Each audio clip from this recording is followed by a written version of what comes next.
एक बार की बात है, एक गांव में रामू भाई और रमीला अपने बेटे किशन के साथ रहते थे। रामू भाई बहुत गरीब थे और दिन भर कड़ी मजदूरी करके अपने परिवार का गुजारा करते थे। उनके पास इतने पैसे नहीं थे कि वे त्योहारों पर फिजूल खर्ची कर सकें। जब उत्तरायण का त्योहार आया तो पूरे आसमान में रंग बिरंगी पतंगे लहराने लगी। हर तरफ खुशियों का माहौल था। किशन ने जब दूसरे बच्चों को पतंग उड़ाते देखा तो उसका मन भी ललचा गया। वो दौड़कर अपने पिता के पास गया और बोला, बापूजी, मुझे भी पतंग और डोरी दिला दो ना। देखो, सब बच्चे उड़ा रहे हैं। रामू भाई ने उदास होकर कहा, बेटा किशन, अभी हाथ में पैसे नहीं हैं। जैसे ही मजदूरी के थोड़े पैसे मिलेंगे, मैं तुझे कुछ दिन बाद पतंग ला दूंगा। किशन बहुत निराश हो गया। वो दुखी मन से घर के बाहर जाकर खड़ा हो गया। तभी उसने देखा कि एक बड़ी सी पतंग कटकर उसके घर की तरफ आ रही है। किशन ने सोचा कि अगर वो इस कटी हुई पतंग को पकड़ ले तो उसे बापूजी से पैसे नहीं मांगने पड़ेंगे। वो पतंग के पीछे पागलों की तरह भागा। वो सिर्फ आसमान की ओर देख रहा था और उसे पता ही नहीं चला कि कब वो भागते हुए मुख्य सड़क पर आ गया। अचानक सामने से आती एक गाड़ी ने किशन को टक्कर मार दी। किशन वहीं गिर पड़ा और उसे काफी चोटें आईं। आसपास के लोग इकट्ठा हो गए। भीड़ में रमेश नाम का एक युवक था। रमेश ने जब देखा कि बच्चा लहूलुहान है तो उसने बिना समय गंवाए किशन को उठाया और अस्पताल ले गया। डॉक्टर से पट्टी करवाने के बाद रमेश उसे घर लेकर आया। रामू भाई और रमीला अपने बेटे की ये हालत देखकर घबरा गए। अरे भाई, किशन को क्या हुआ? रामू काका, तुम्हारे बेटे का एक्सीडेंट हुआ है। लेकिन कैसे? वो पतंग पकड़ने के लिए दौड़ रहा था, तभी गाड़ी की टक्कर लगी। रामू भाई ने गुस्से में किशन से कहा, तुझे पतंग के पीछे भागने के लिए किसने कहा था? अगर तुझे कुछ हो जाता तो हमारा क्या होता? रमेश ने रामू भाई को शांत किया और उन्हें सारी बात बताई। बातों बातों में रमेश को समझ आ गया कि रामू भाई की आर्थिक स्थिति ठीक नहीं है, इसीलिए किशन पतंग लूटने के लिए भागा था। रमेश ने बड़े प्यार से किशन से कहा, किशन, तू अब फिक्र मत कर, तू बस जल्दी से ठीक हो जा। अब से तू पतंग पकड़ने के लिए सड़क पर कभी नहीं भागेगा। तेरे लिए पतंग और डोरी मैं खुद लेकर आऊंगा। फिर उसने रामू भाई की तरफ कुछ पैसे बढ़ाते हुए कहा, रामू काका, ये पैसे रखिए और घर का जरूरी सामान और दवाइयाँ ले आइए। किशन का ख्याल रखना बहुत जरूरी है। रमेश की दरियादिली देखकर रामू भाई की आंखों में आंसू आ गए। उन्होंने रमेश का बहुत धन्यवाद किया। उस दिन किशन को समझ आ गया कि एक पतंग के लिए अपनी जान जोखिम में डालना गलत था और रामू भाई को रमेश के रूप में एक सच्चा मददगार मिल गया। रमेश की मदद ने रामू भाई के परिवार को एक नया हौसला दिया था। लेकिन रमेश सिर्फ आर्थिक मदद करके रुकना नहीं चाहता था। अगले दिन वो किशन के घर एक बड़ा सा थैला लेकर पहुंचा। उस थैले में कुछ पुरानी किताबें, कापियां और स्कूल का बस्ता था।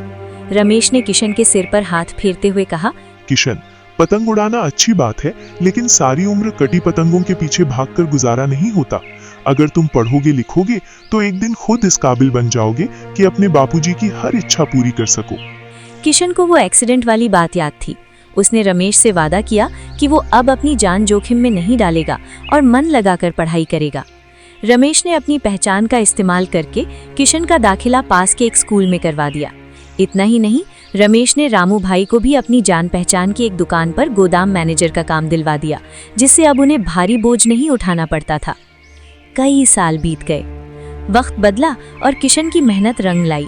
वो पढ़ लिखकर एक बड़ा अफसर बन गया। एक दिन फिर से उत्तरायण का त्योहार था। रमेश अब बूढ़ा हो चुका था और अपने घर की छत पर बैठा था। तभी उसके दरवाजे पर एक शानदार गाड़ी रुकी।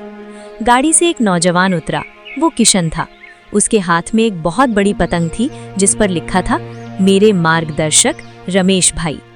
किशन ने रमेश के पैर छुए और भावुक होकर कहा, रमेश भाई, अगर उस दिन आपने मुझे अस्पताल ना पहुंचाया होता और सही रास्ता ना दिखाया होता तो आज मैं इस मुकाम पर ना होता।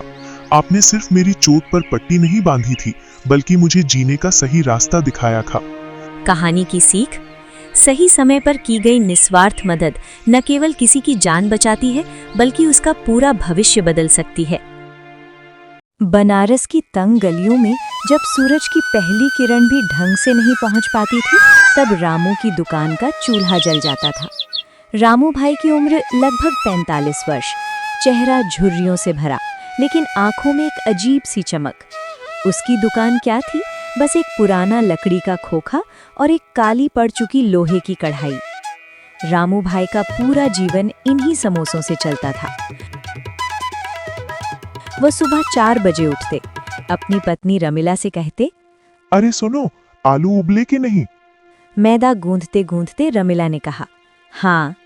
फिर शुरू होता मसालों का वो जादू जिसे चखने के लिए शहर के रईस भी अपनी गाड़ियों से उतरकर उसकी गली में आते थे।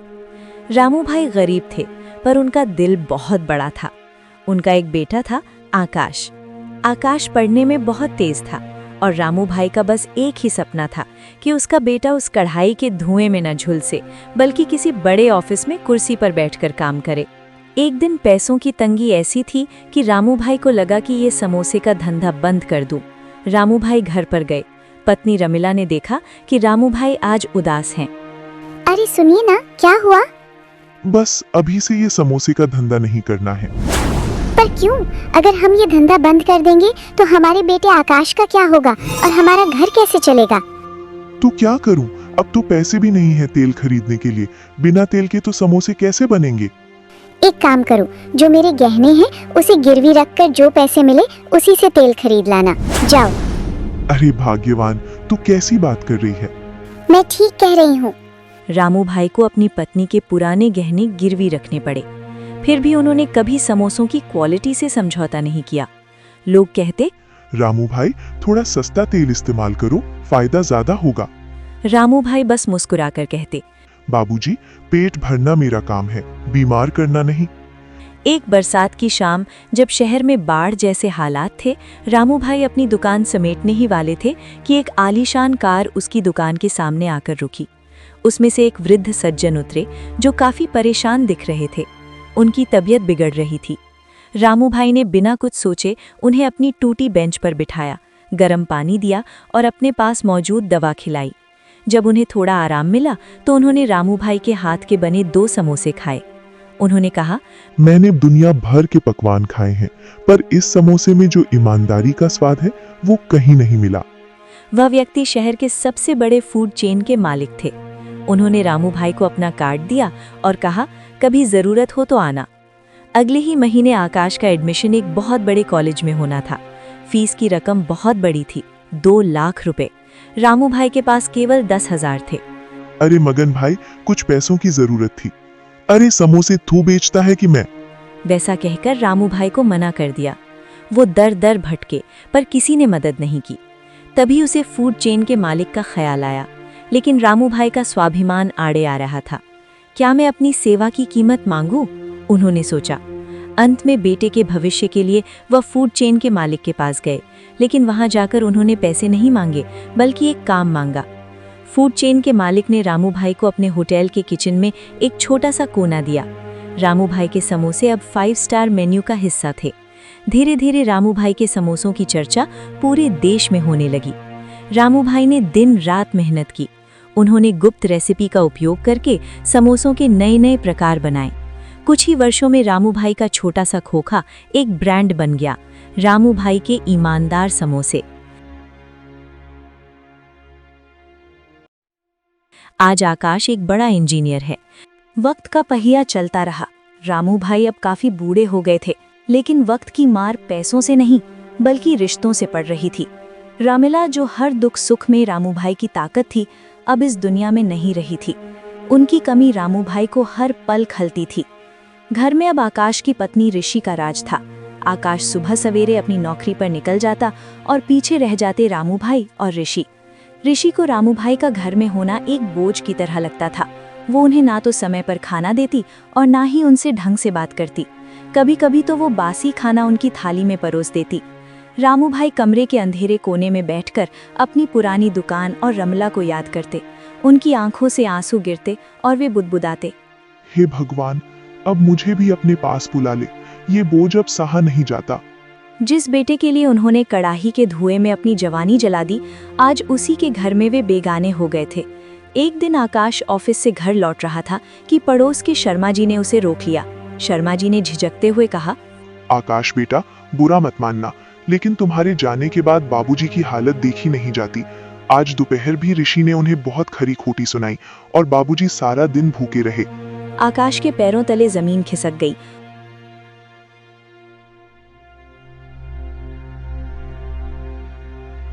वो चुपचाप घर के अंदर गया और छिपकर देखने लगा। उसने देखा कि ऋषि खुद तो गरम खाना खा रही थी, लेकिन बाबूजी के कमरे में एक सूखी रोटी और पानी का ग्लास रखकर आ गई। आकाश का खून खौल उठा। उसने दरवाजा धकेला और चिल्लाया, ऋषि, ये क्या तमाशा है? ऋषि हड़बड़ा गई। अरे वो बापूजी का पेट खराब था, इसलिए। बस कर। आकाश ने उसे बीच में ही टोक दिया। उसकी आंखों में गुस्सा और पछतावा दोनों थे। उसने ऋषि को जोर से डांटते हुए कहा, तू तो इस घर में कल आई है, लेकिन इन हाथों को देख रही है? इन हाथों ने सालों तक उस जलती कढ़ाई में मेहनत की है ताकि मैं आज इस कुर्सी पर बैठ सकूं। इन्होंने अपनी भूख मारकर मुझे खिलाया, अपनी पत्नी के गहने गिरवी रख दिए ताकि मेरा भविष्य बन सके। आकाश ऋषि की तरफ उंगली उठाकर बोला, अगर आज मैं साहब हूँ तो सिर्फ इनकी वजह से। मेरे पिता मेरे लिए बोझ नहीं, मेरे भगवान हैं। अगर तुझे इस घर में रहना है तो इन्हें वही सम्मान देना होगा जो तू अपने माता पिता को देती है, वरना इस घर में तेरी कोई जगह नहीं। ऋषि शर्म से पानी पानी हो गई। आकाश दौड़कर रामू भाई के पास गया और उनके चरणों में गिर गया। वो रोते हुए बोला, बापूजी, मुझे माफ कर दीजिए। मुझे पता नहीं था कि आप पर क्या बीत रही है। आपको कहीं जाने या परेशान होने की जरूरत नहीं है। आपका बेटा अभी जिंदा है। रामू भाई ने कांपते हाथों से आकाश का सिर सहलाया। उनकी आंखों की चमक वापस लौट आई थी। उन्हें महसूस हुआ कि उनकी ईमानदारी की कमाई सिर्फ पैसों में नहीं, बल्कि उनके बेटे के संस्कारों में भी सुरक्षित है। भेड़िए का आतंक। बहुत पुरानी बात है। एक हरे भरे गांव में, जिसका नाम सुखपुर था, लोग बड़े ही चैन और अमन से रहते थे। गांव के लोग सीधे साधे थे और उनका मुख्य व्यवसाय खेती और पशुपालन था। एक रात जब सब लोग गहरी नींद में थे तो चीखें और डर की आवाजें सुनाई थीं। वो एक भेड़िए की थीं। गांव के मुखिया रामू काका, जो हमेशा सतर्क रहते थे, टॉर्च लेकर दौड़े। वहां पहुंचकर उन्होंने जो देखा उससे उनका खून जम गया। एक विशालकाय काला भेड़िया, उसकी आंखें अंधेरे में लाल अंगारों की तरह चमक रही थीं। रामू काका ने हिम्मत करके पत्थर फेंका, जिससे भेड़िया जंगल की ओर भाग गया। अगले दिन ये खबर पूरे गांव में आग की तरह फैल गई। लोगों ने रात में बाहर निकलना कम कर दिया और बाड़ों को और मजबूत किया गया। लेकिन ये सिर्फ शुरुआत थी। अगले कुछ हफ्तों में भेड़ियों के हमले बढ़ गए। भेड़िया इतना चालाक था कि वो सबसे सुरक्षित बाड़ों में भी घुस जाता। गांव में किशन नाम का एक युवक था जो अपनी बहादुरी और निशानेबाजी के लिए जाना जाता था। काल भेड़िए के आतंक से तंग आकर उसने मुखिया से कहा, काका, मैं इस भेड़िए का शिकार करूंगा। हमें डर के साए में और नहीं जीना चाहिए।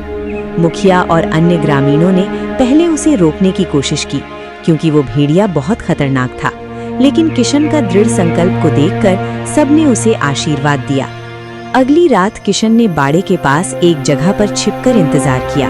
उसने अपने साथ एक मजबूत धनुष और कुछ विष बुझे तीर रखे थे। आधी रात के बाद उसने झाड़ियों में कुछ हलचल महसूस की। कुछ ही देर में काल भेड़िया बाड़े की तरफ बढ़ता हुआ दिखाई दिया। उसकी चाल में एक अजीब गुरूर और क्रूरता थी। जैसे ही भेड़िया बाड़े के पास पहुंचा, किशन ने धनुष उठाया। वो जानता था कि उसके पास सिर्फ एक मौका है। किशन ने गहरी सांस ली और तीर चला दिया। तीर सीधे भेड़िए के कंधे पर जा लगा। भेड़िए ने एक भयानक चीख मारी जो पूरे जंगल में गूंज गई। वो जमीन पर गिर पड़ा, लेकिन अपनी जान बचाने के लिए वो लंगड़ाता हुआ वापस घने जंगल की ओर भाग निकला। सुबह होते ही किशन और गांव के कुछ लोग खून के निशानों का पीछा करते हुए जंगल में गए। कुछ दूर जाने पर उन्होंने काल भेड़िए का मृत शरीर पाया। वो वाकई में एक भयानक और बड़ा जानवर था। गांव में किशन की जीत की खबर आई तो खुशी का माहौल बन गया। लोगों ने भेड़ियों के आतंक से मुक्ति पाई। किशन गांव का हीरो बन गया और सुखपुर में एक बार फिर से शांति और चैन लौट आया। सीख: साहस और एकता से बड़े संकट का भी सामना किया जा सकता है। एक छोटे से गांव में राजू नाम का एक लड़का रहता था। राजू का परिवार बहुत गरीब था। उसके पिताजी खेती में मजदूरी करते थे और मुश्किल से 2 वक्त की रोटी का इंतजाम हो पाता था। लेकिन राजू के सीने में एक बड़ा सपना पल रहा था। वो पुलिस फोर्स में शामिल होकर अपने इलाके की सेवा करना चाहता था। उसका मानना था कि एक ईमानदार पुलिस ऑफिसर ही सच्चा बदलाव ला सकता है। राजू की सबसे बड़ी मुश्किल थी तैयारी। उसके पास ना तो महंगी कोचिंग जाने के लिए पैसे थे और ना ही अच्छी किताबें, लेकिन उसने हार नहीं मानी। वो रोज सुबह नंगे पांव कच्चे रास्तों पर दौड़ता। उसके पास जिम जाने के लिए पैसे नहीं थे, तो वो पेड़ों से लटककर कसरत और खुली हवा में फिजिकल ट्रेनिंग करता। जब पुलिस भर्ती की घोषणा हुई तो राजू ने पूरी लगन से फॉर्म भरा।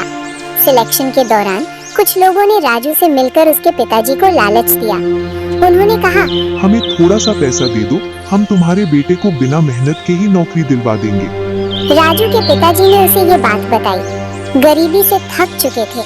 उन्होंने राजू से इस रास्ते को अपनाने को कहा, लेकिन राजू ने बड़े अदब से मना कर दिया। उसने कहा, पिताजी, अगर मैं ईमानदारी के रास्ते पर चलकर पुलिस वाला नहीं बन पाया तो मुझे वो नौकरी नहीं चाहिए। मैं जिस ईमानदार पुलिस ऑफिसर का सपना देखता हूँ उसकी शुरुआत यहीं से होती है। उसके इस फैसले से उसके पिताजी भी समझ गए कि उनका बेटा कितना नेक यानी वर्चुअस है। राजू ने लिखित परीक्षा यानी रिटन एग्जाम और शारीरिक परीक्षा यानी फिजिकल टेस्ट दोनों में टॉप किया। इंटरव्यू में जब उससे सफलता का राज पूछा गया तो उसने मुस्कुराकर जवाब दिया, मेहनत, पिताजी की दुआ और मेरी ईमानदारी। जल्दी ही वो यूनिफॉर्म पहनकर अपने कस्बे में वापस आया। जब उसने पहली बार अपनी पुलिस की वर्दी पहनी और सैल्यूट किया तो उसकी आंखों में आंसू थे। ये आंसू गरीबी पर जीत और अपने सपने पूरा होने की खुशी के थे। राजू ने साबित कर दिया कि गरीब होना किसी अभिशाप नहीं है। अगर नीयत साफ हो और मेहनत करने का हौसला हो तो कोई भी मुश्किल हमारे सपनों को रोक नहीं सकती। संकल्प और ईमानदारी ही वो दो हथियार हैं जिनके दम पर गरीब से गरीब इंसान भी सबसे ऊंचे मकाम को छू सकता है।